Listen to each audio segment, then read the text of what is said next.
Okay, welcome back. In this lesson, we're going to be going through a particular skill of using our graphics calculators to solve for other variables in a compound interest formula. In simple interest, you are expected to be able to rearrange the formula, but this compound interest formula is challenging and you're not expected to isolate for the other variables. So we're going to learn how to do that on our calculator. First of all, let's go to the questions. All right, there are some instructions on here, but I'm going to show you the keystrokes that you have to do. So how we're going to do this is we're going to go into the application part of the calculator and we're going to go into the finance section. Okay. So we're going to use this one here, the TMV solver. All right, and what you see here is you'll see some variables that you are familiar with and other ones you are not. There's a nice little summary here.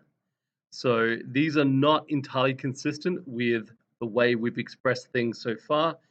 N is not the number of years, it's the number of compounding periods, which would be the number of years times by the number of compounding periods per year. So what you see is little n times k is capital N in this context. Okay. Capital I is the interest rate per year for the calculator. P, capital V is the present value. This one, PMT, is something we're not going to use much, but it gives you an option of adding money or subtracting money for each time period. FV is the future value. P/Y is the number of payments per year. And C/Y is the number of compounding periods per year. For us, those are going to be the same. All right, so we're going to try one of these ourselves. All right, so I have $6,000 in my bank account that pays 5% per annum compounded monthly. How much will I have in my account after 4 years? So, all right, so let's have a look what we got. We're going to look at these in order. I deposit 6,000. That is the present value of 6,000. Okay. All right. I do not have a future value, so I'm going to set that to 0. All right, this is compounded monthly, so the PY and the CY are both 12. All right, the N is the number of years times by K, in this case was 12, so this is actually 24 periods. Okay. So now we've entered all the things we know and all the things we don't know. We can exit out of that, or just go to press apps again, go back into finance. Now, these ones here, they're going to work out the unknowns. In this case, what am I solving for? How much will I have in my account after 2 years? I am solving for the final value.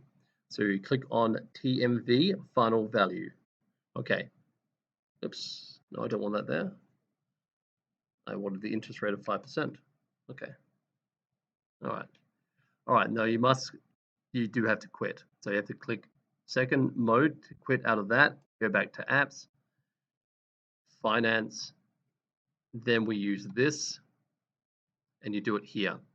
Now you get a negative value. The reason for that is the way this is configured. For deposits, you're meant to put on negative 6,000, but you can just interpret that as the final answer and drop the negative. So the final answer is after 2 years, you have $6,629.65, rounding up. All right, I'm going to jump to another example so you can see how this program is used for solving for other variables. So let's go back into our apps. We'll go to finance and we're going to edit the values. I might just go find another one on the next page so we can find something a little bit more complicated. So a couple inherited for $40,000 and deposited in an account paying 4.5% compounded quarterly. They withdrew money as soon as they had over that. How long does they keep the money in account? Actually, no, we're not going to go that far. We're just going to go up to question 8. So we're not going to use the PMT values, so I'll just pick number 8 instead. All right. You have just won the lottery, decide to invest the money.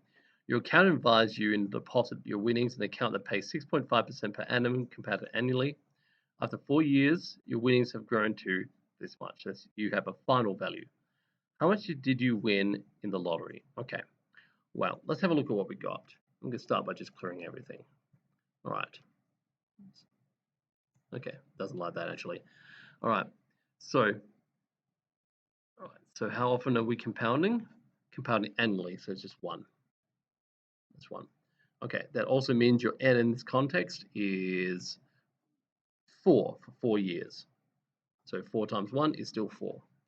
All right, the interest rate is 6.5. The present value is the one we don't know. We are not paying anything out. And we're going to put the future value in here, 102,971 and 31 cents. Okay, I believe that's everything. We need to quit now. And then we're going to go into apps. Finance. Now, let's read the question again. How much did you win in the lottery? What it's asking us for is the investment amount. So how much did we put in the first place? So that was actually the present value. So we use the present value solver.